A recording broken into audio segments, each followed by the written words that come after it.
I came over in the morning to pick Martin up, to drive him to the airport to go to Memphis. The children saw him going to the airport all the time. But this day, the boys blocked the door and said, "Daddy, don't leave." And he said, "Oh, I'll be right back. I'm just going down to Memphis. I'll be back." Then they ran ahead of him and blocked the stairs and said, "Daddy, don't leave us." And he said, "Listen, I'm coming right back. I'm just gonna go down there for March. You know, I explained why I'm going. These people have been mistreated in Memphis, and I'm going to do something about it. That's my work, and you know that." They ran over to my car, and then they jumped on the hood of the car, pleading again through the window, "Daddy, please don't go. Daddy, please don't leave us. Daddy, please." Such pleading. We backed out of the driveway and got on the way. And he said, "What in the world happened to these kids? They must be trying to tell me that they're missing me more. And when I come back, I've got to change my habits. I can't go through this."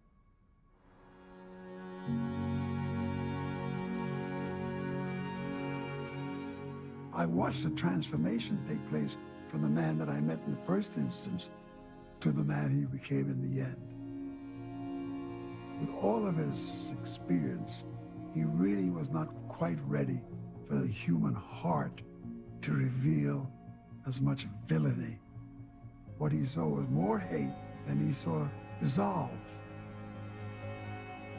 We were trying to redeem the soul of America from the triple evils of racism, war, and poverty. And Martin had become far more exposed to enemies by taking on both civil rights and the war issue. I couldn't imagine the pressure that was on him. Nobody could. None of us could imagine that. It was just too overwhelming. The most difficult time of his life was the 18 months before his assassination. Very difficult time. The Moses of 1968, Martin Luther King. He was disappointed, and he wondered whether or not he could do any more than he'd done. It had bothered him deeply that the nation had turned against him. And I always tell people he died of a broken heart. I think he worried about dying before he had accomplished enough. It's as though that he knew that he was not going to be here for the rest of the struggle. We've got some difficult days ahead. The movement ceased to be political for him. It was spiritual. But it really doesn't matter with me now. He said, "We have wandered in the wilderness of separate but equal, and we're about to move into the promised land of creative integration. And I don't know whether I'll get there, but my people will get to the promised land." Mine eyes have seen the glory of the coming of the Lord.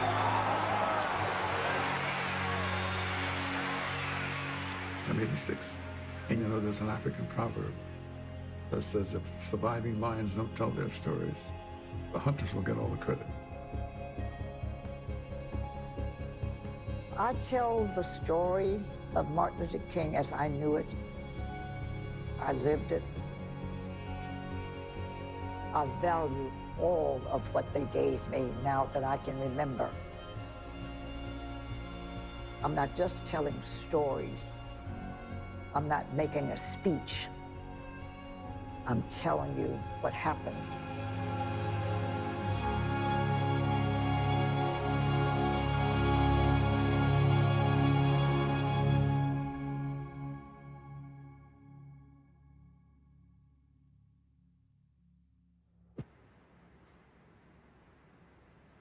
See? Civil rights, King, Van Oker, roll 20, sound 36. Andy? Dr. King, this church is as good a place as any to go back over your commitment to the civil rights movement. When you went to Montgomery, Alabama, and started the bus boycotts there, what was the philosophy of the civil rights movement as you saw it then, more than 10 years ago?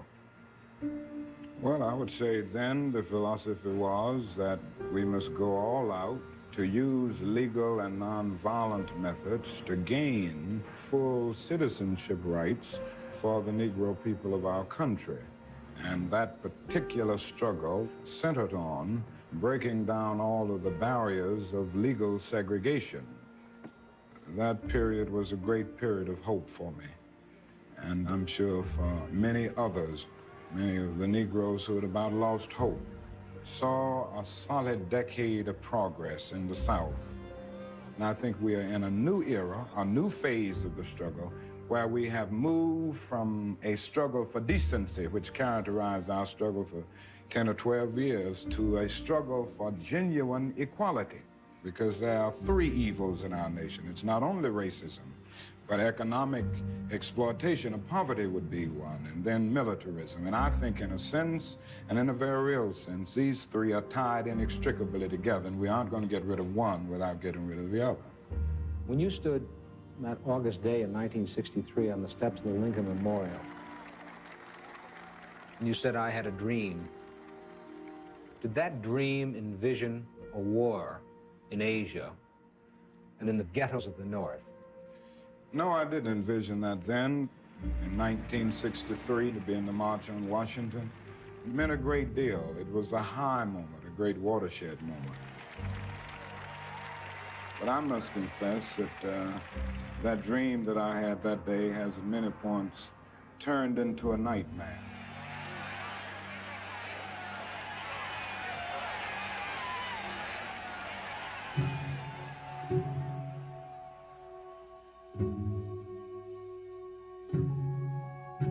We were all caught off guard when we saw the rebellions begin. They started in Harlem and then Philadelphia in 1964, and then Watts in 1965, which was the most massive. Martin called me early in the morning saying that there's a riot in Watts. We've got to go to Los Angeles.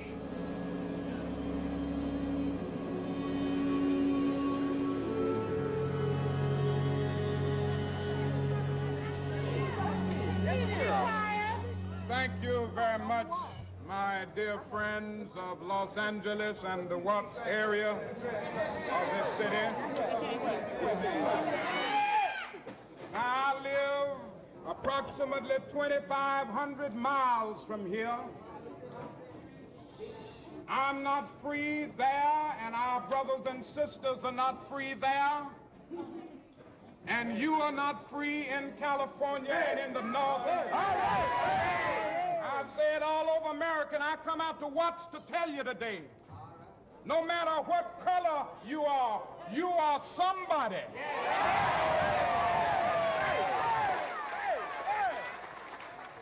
And all over the United States of America, the Negro must join hands, and we must work.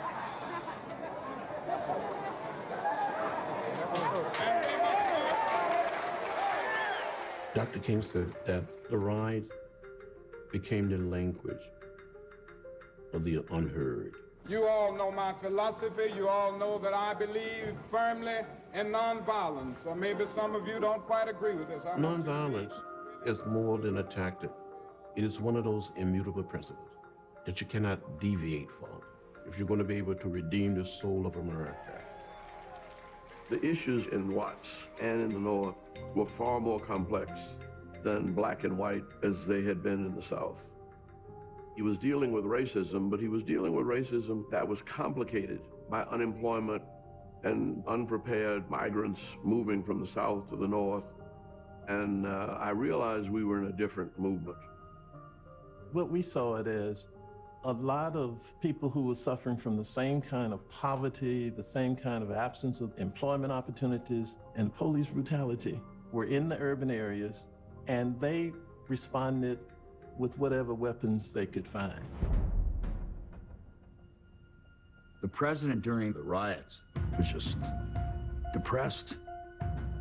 About a week before, Johnson had signed the Voting Rights Act.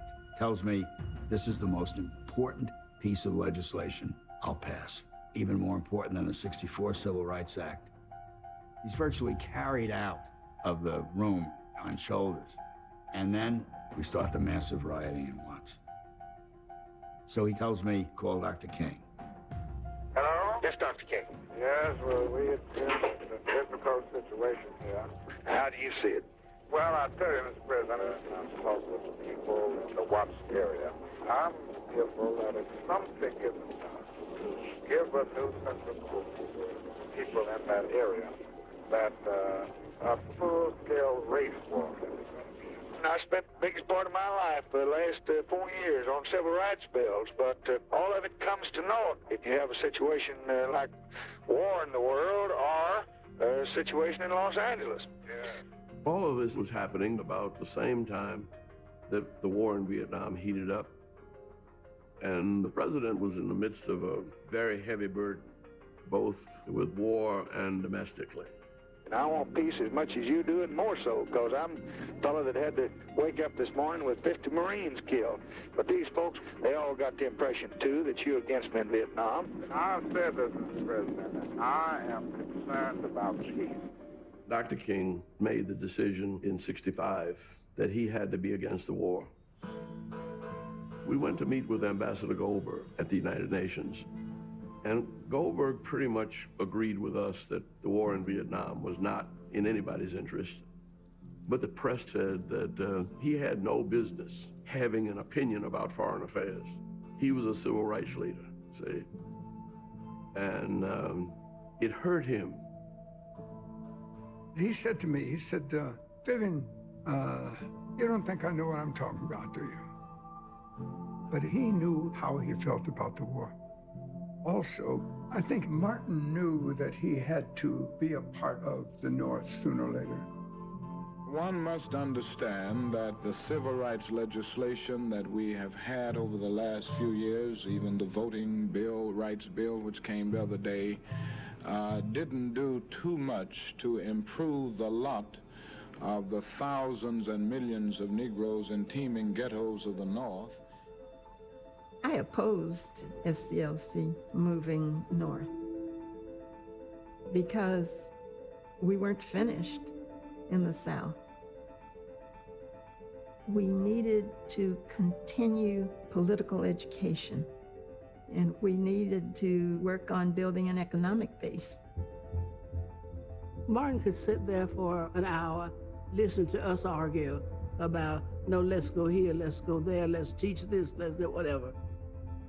But he would teach a lot by asking questions. There was sudden quiet would come over the room because he wanted to make people think about what they wanted. Martin could be very quiet and have all the power in the room.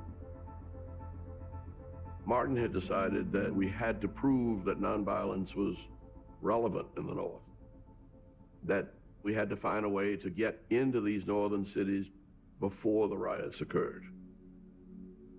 And so we went north to Chicago.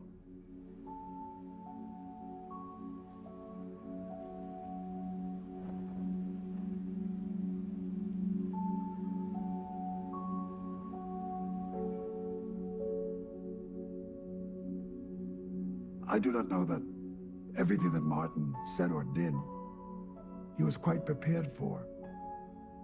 He had felt that in many ways, dealing with the South was a more predictable outcome because in the North, the racial hypocrisy was very subverted. It gave the appearance of being not like the South.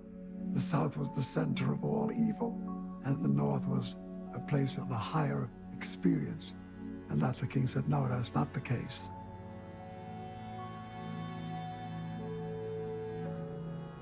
We moved into an apartment on 16th and Hamlin. It was a walk-up apartment with no lights, no heat, and it took quite an adjustment. I never got scared in the South. I knew the dangers. Yeah, I was prepared to get killed in the South, but I wasn't ready to, to have a junkie stick a knife in me in the middle of the night, coming into that apartment for maybe $15 or $20 that I had in my pocket. That first night was a very cold night, and I got really worried that there weren't going to be enough blankets. So we went and got the blankets and went over to see Dr. King in his apartment. And as we were sitting there, the doorbell rang, and there was a young man there. The first thing he said when he came in the door was, "Are you really Martin Luther King?" They had a very lovely conversation with Dr. King really saying, "We want you to join the movement." And pretty soon later, there was another knock on the door, and there was like a whole train of them going down the stairs. And those young men came back a number of times to see Dr. King. Yeah. People in the community, they would just hang around waiting for him to come downstairs, so they could see him. But he would invite them in, sit down and talk to people. They didn't think he was the kind of person they could talk to. Then it made them feel, well, honestly, that they were worthwhile as well. Martin understood that if you ran with folk, you could organize folk. Remember, we've spent all of our lives being hated in one form or the other. But when we see somebody who really cares for people, period, right? That person is worth knowing. The first week we moved in, the temperature dropped to about 16 degrees below zero. And people came to us to complain that they had no heat. And to find babies wrapped in newspaper, we had to start firing the furnaces. So we got all the money we could, and we got enough coal to get all of the furnaces to work. We call the movement in Chicago the movement to end slums. And it plunged us into several issues. One was the area of poor housing. The other was the area of quality education and also unemployment. I feel like we know more about our problem than Dr. King because we live here. What would you suggest that he do, Reverend Mitchell? I would suggest when they come down to our city, he should get the hell out of here. So first we ran into stiff black resistance. We'd never met that in Montgomery and Birmingham or Selma before. That was different. A lot of the ministers were part of the patronage system. Mayor Daley's patronage system was one where people's jobs were handed out based on the number of votes that they could produce. They called it the Daley machine. Martin had anxiety because, as he put it, we don't want to flunk. We don't want to fail in our projects. We met regularly with Mayor Daley, and we disagreed because we were challenging the way Chicago was structured. I think we're beginning to crystallize some of the problems and understand what we might do to begin to make some changes. Does it mean demonstrations too, possibly? Yes, it would mean demonstrations, but I think just when it would mean demonstrations, we wouldn't be able to say. At the same time, we were still being pulled back to the South, and James Meredith decided to have a march in Mississippi.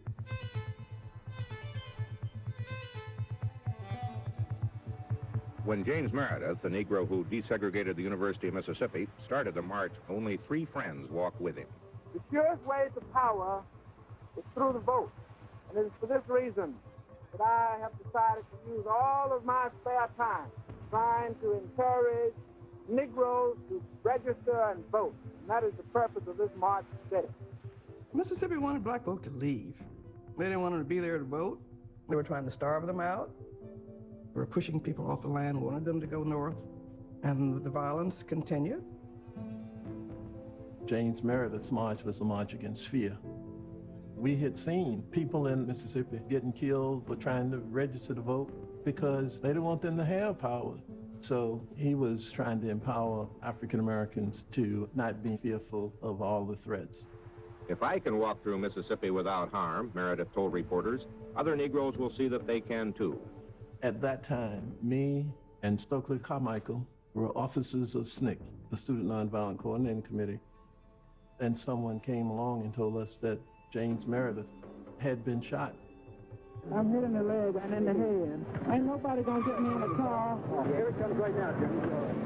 The Meredith March wasn't on anybody's agenda. He didn't consult with anybody. But with the shooting of Meredith, Dr. King and civil rights leaders rallied around that.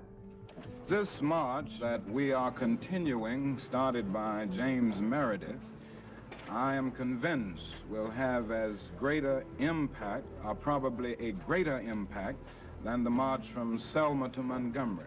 Our youth and can still be shot down on the highways in Mississippi, peacefully walking. That march needs to be big. Thank you very much, gentlemen. No more questions. Martin felt we could not ignore what was happening in Mississippi.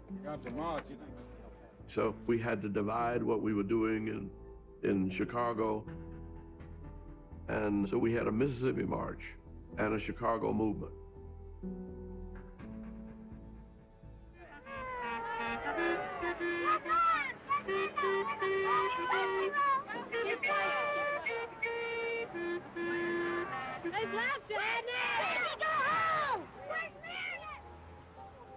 From the moment that the civil rights leaders rushed in to continue James Meredith's march, there's been a struggle to see whose philosophy would guide the steps. The philosophical struggle deepened as the march column moved deeper into Mississippi. The voice of Stokely Carmichael, young leader of the Student Nonviolent Coordinating Committee, spoke louder and louder. At Greenwood, he sounded the march's new rallying call. It's time we stand up and take over. We want black power. We want black power. We want black power. We want black power. In SNCC, we saw a changing movement, tactically.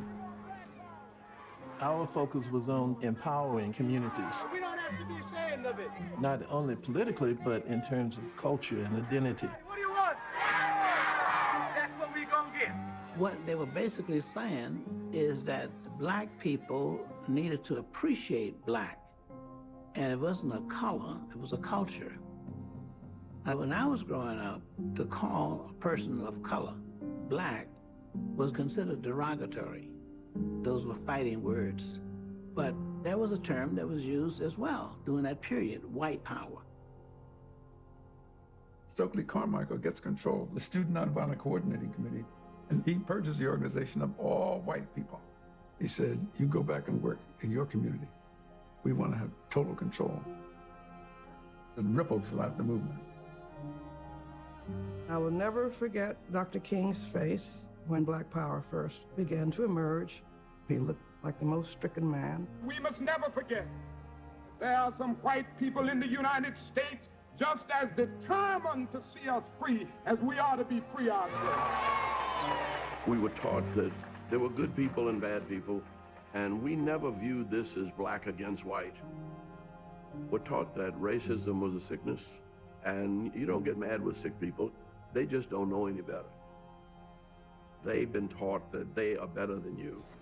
What do you mean when you shout black power to these people back here? I mean that they are oppressed because they are black, and their rallying cry must be black power, so that they can use that to ensure justice for themselves. Martin's very uncomfortable, but he knows that he has to be there to support the courage of Stokely Carmichael without supporting the message or the form of the message. Dr. King was not opposed to power, but to elevate so-called black power over white power would break that which he was seeking to build, the coalition among white and black people. I feel that while believing firmly that power is necessary, that it would be difficult for me to use the phrase black power because of the connotative meaning that it has for many people and the feeling that this may represent a desire to rise from a position of disadvantage to one of advantage, thereby subverting justice. On the other hand, some of the people on the march were intimidated by the whole effort of Black Power. They must ask themselves why they are afraid of the word black and why they're afraid of the phrase Black Power. And As long as we were talking about nonviolence and all that kind of thing, everybody felt comfortable. Do you think they're really afraid of it or just feel that it's not a good thing? Anytime when we talk about Black people having power, the assumption is that Black people want to be violent against white people. Mr. Carmichael, are you as committed to the nonviolent approach as Dr. King is? No, I'm not. Why aren't you? Well, I just don't see it as a way of life. I never have. I grew up in the slums of New York, and I learned there that the only way that one survived was to use his fists. I realized when Stokely became chairman of SNCC, he had a different approach. And for me, it's always been a tactic and never a way of life. He believed in self-defense. Could you comment on that, Dr. King? The Negro has an opportunity to inject morality in the veins of our civilization, and for this reason, I will continue to preach nonviolence. I will continue to... Martin was an amazingly tolerant, understanding father figure for all of us. He understood Stokely's frustrations, and he never took it personally. I think Dr. King never forgot that we were all on the same side. He didn't have any enemies. What I remember was the listening, the patience. He was always there. To say, I don't go there, but I want to really understand why you go there. But that was the first real breach in the nonviolence commitment that many of us had grown to accept. I'm sick and tired of violence. I'm tired of shooting. I'm tired of hate. I'm tired of selfishness. I'm tired of evil. I'm not going to use violence, no matter who says it. I had not, before meeting Dr. King, ever taken the option of violence off the table. We are a minority living in the belly of the beast. When Dr. King stepped in, he methodically would look at violence and challenge those who would seek the gun as the solution. Because morally, you cannot defeat the enemy by becoming the enemy. But Stokely really believed that in the long run, the gun was going to have to be the answer. And we begged the president, we begged the federal government. That's all we've been doing. I accused Stokely of being just an angry, frustrated young man. It's time we stand up and take over. Every courthouse in Mississippi ought to be burned down tomorrow to get rid of the dirt. Anger eats away at your own soul, and it hurts you. Everybody has a right to be angry. Everybody has a right to be frustrated. But if you give in to your anger and your frustrations, you know, you're going to lose.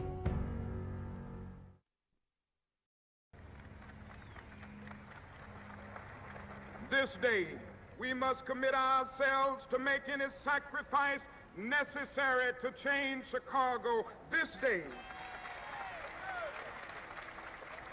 That summer of '66 did feel like a very turbulent time. We must avoid the error of building a distrust with all white people. There was some question about whether it was appropriate for white people to stay working with the movement. And I remember one of my Black friends saying to me, we need to know we can do this ourselves. And in the middle of all that was the rising of the Vietnam War. Many of the staff who were very strongly opposed to the war were trying to get Dr. King to speak out against it. Martin was now being pulled back into the war issue by the student left. And so you had almost three things coming together in Chicago, pulling the same leadership in different directions. This day, we must decide that our votes will determine who will be the mayor of Chicago next year. Mayor Daley was very upset about what was going on here. And he was in touch with Lyndon Johnson and said, get this Martin Luther King off my back.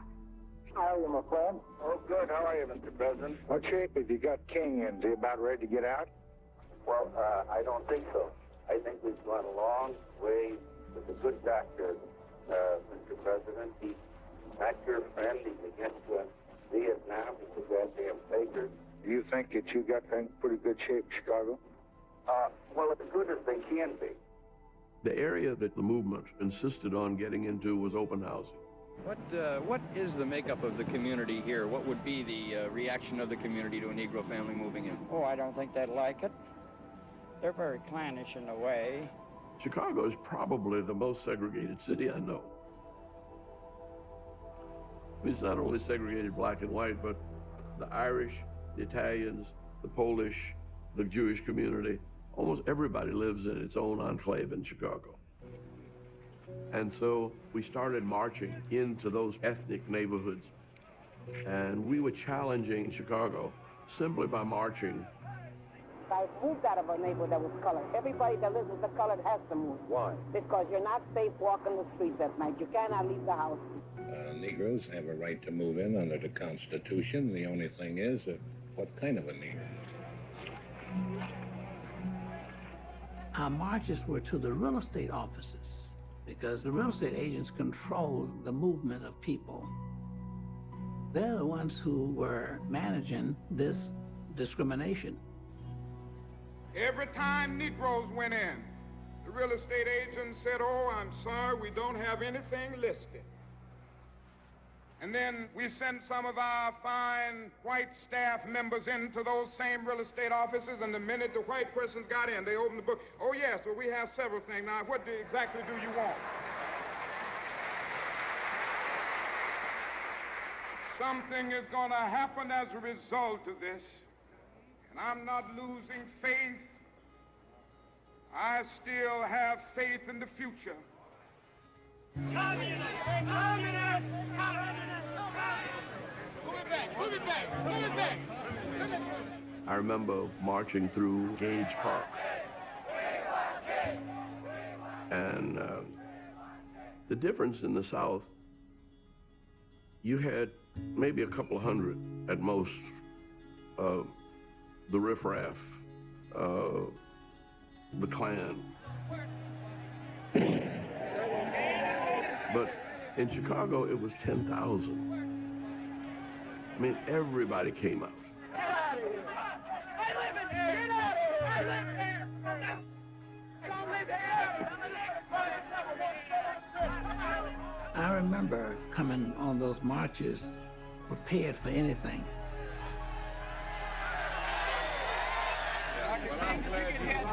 I've been hit so many times, I'm immune to it. But it was well beyond what we anticipated.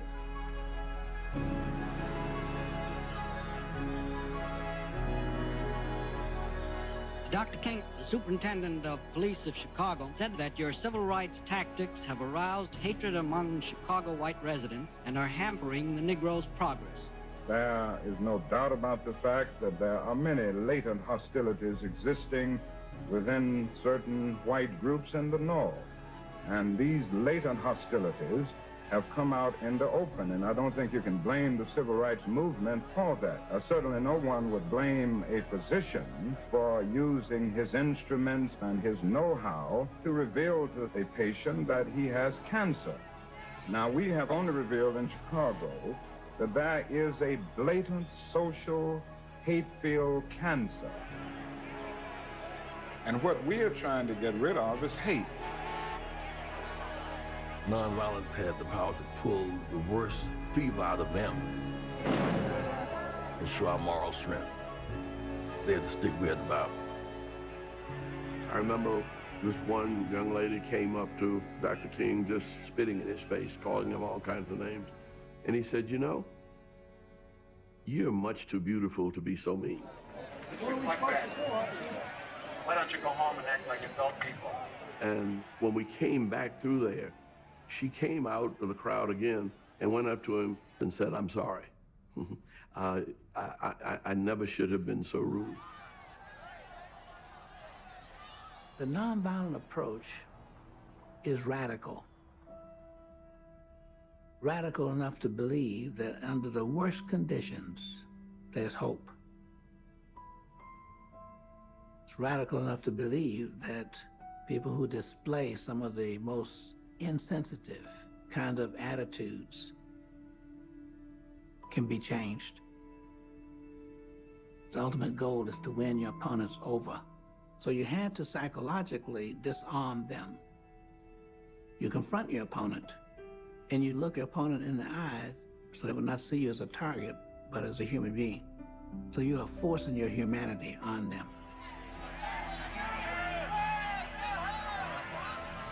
Mayor Daley was very distressed, and he really wanted it to end. So one of the religious groups in Chicago decided to call a meeting to try to come to some agreement that would stop the marches. Through the democratic process of discussion around the conference table, an agreement has been reached unanimously, and I think all of Chicago will be indebted to them.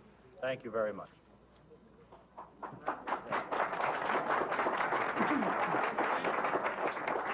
Hold it 1 second, please. Just hold your questions. All right. Dr. King, one of the most significant programs ever conceived to make open housing a reality in a metropolitan area was agreed upon here today at the table of reconciliation. Therefore, the Chicago Freedom Movement hereby agrees to halt neighborhood marches and demonstrations in Chicago on the issue of open housing, so long as these pledged programs are being carried out.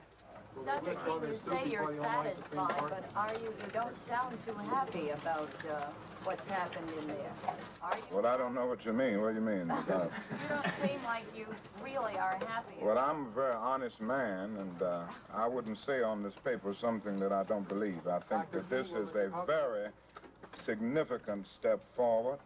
I'm not happy about the total problem that we face in the United States of America. I always have to look at the ultimate, and in terms of the ultimate, we are still a long, long way from our goal. The staff was really disappointed. We did not get a definitive statement from them that discrimination in housing will end in Chicago. But one of the things that Andrew Young said was, sometimes you only win half a loaf, and then you have to keep pushing for the rest of it. The extent that there were successes that came later, Dr. King didn't get to see that.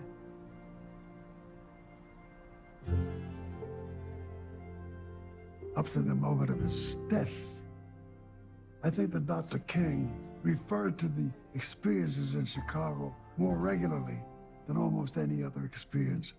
I think Chicago was a huge awakening for him. He saw that the movement now is reflective more of the truth of what America was about than just what he had experienced in the South. Martin said to me, Clarence, I've seen some hate-filled eyes and mobs in Mississippi and Alabama. He said, but the hate I saw in Illinois was equal or greatest to any of the hate I see in Mississippi. It was really shaken. When we left Chicago, I remember his battles with conscience. He was very depressed that he hadn't been more forceful in his nonviolence. I will continue to work against violence and riots with all my might, that it is just as important to work passionately and unrelentingly to get rid of the conditions that bring violence into being. Do I sense that it is your feeling that the civil rights movement, as a movement, has entered a sort of a different stage? I said, wait a minute. You're doing better than anybody else is doing. There's no reason for you to feel guilty, but he always felt he was not doing enough. It was easier to integrate public facilities. It was easier to gain the right to vote because it didn't cost the nation anything. And the fact is that we're dealing with issues now that will call for something of a restructuring of the architecture of American society. It's going to cost the nation something. As much as he did, he always blamed himself for not doing enough. He was a kind of workaholic where he was never content. He was driven. by a kind of a need for perfection. And he was always feeling that he wasn't doing his best. I think because of his feeling that somehow he wasn't good enough to be the leader. Those were periods when he was really just physically exhausted.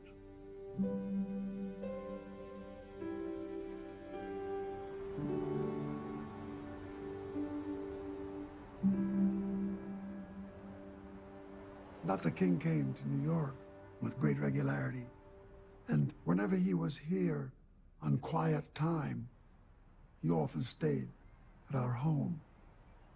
And we also made sure that his space was filled with the things that brought him pleasure, including his favorite drink, Bristol cream sherry.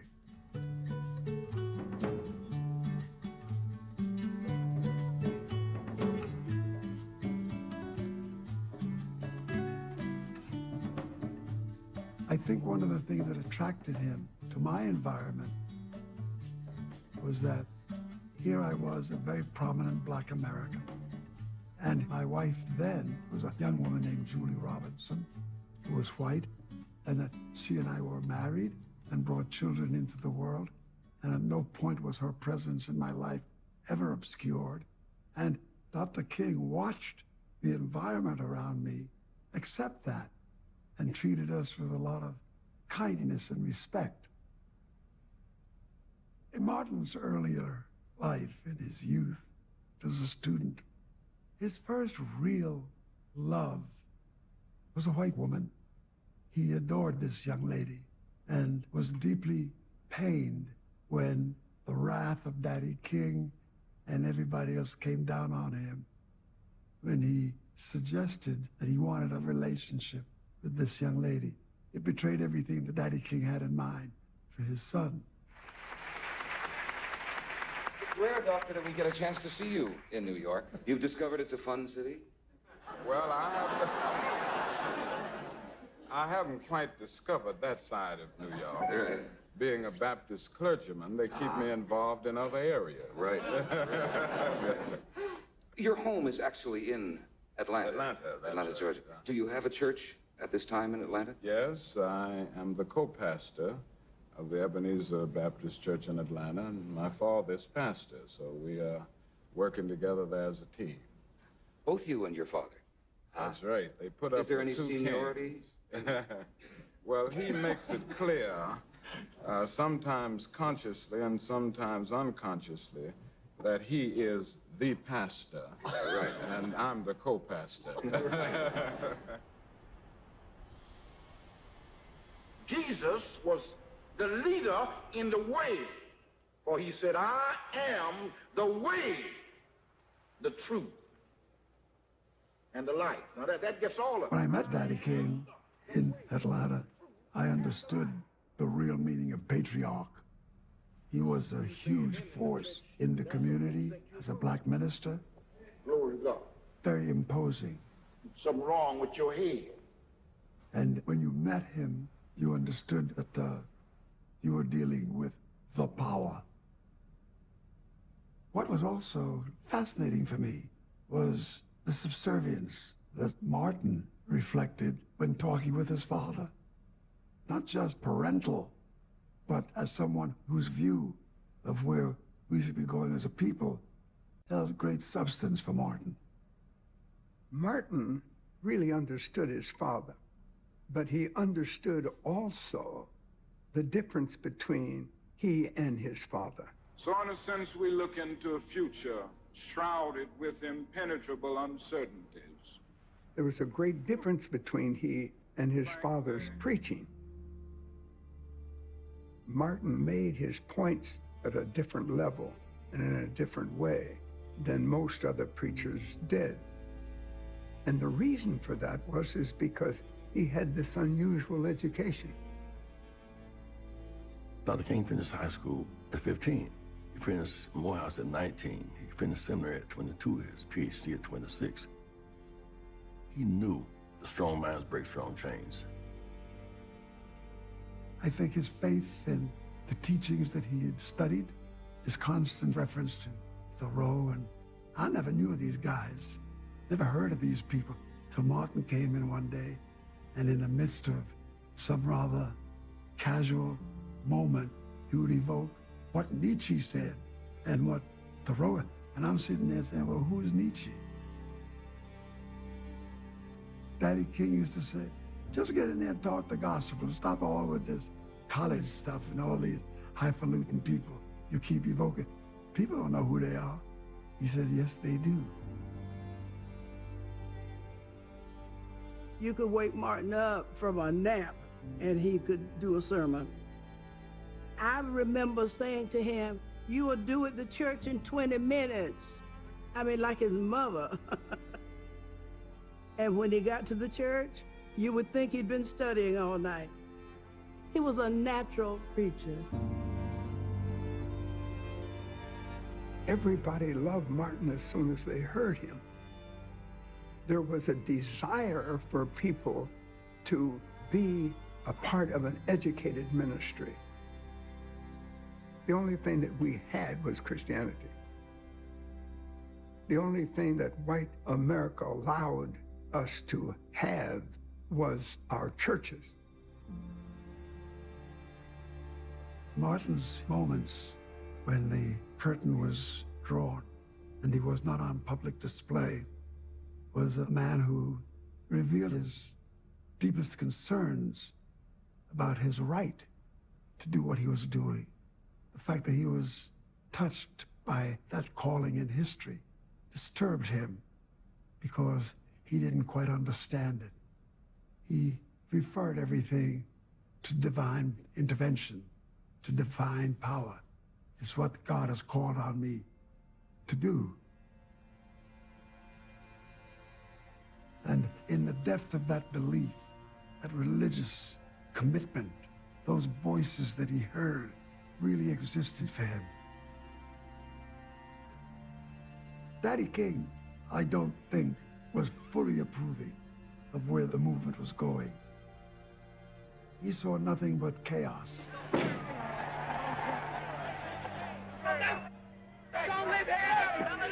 He saw nothing but rage. He saw these young people with the birth of SNCC and the kinds of passion that poured forth from these young people, many of whom were not much younger than his son. And the fact that his son was the spearhead of it was even more threatening for him.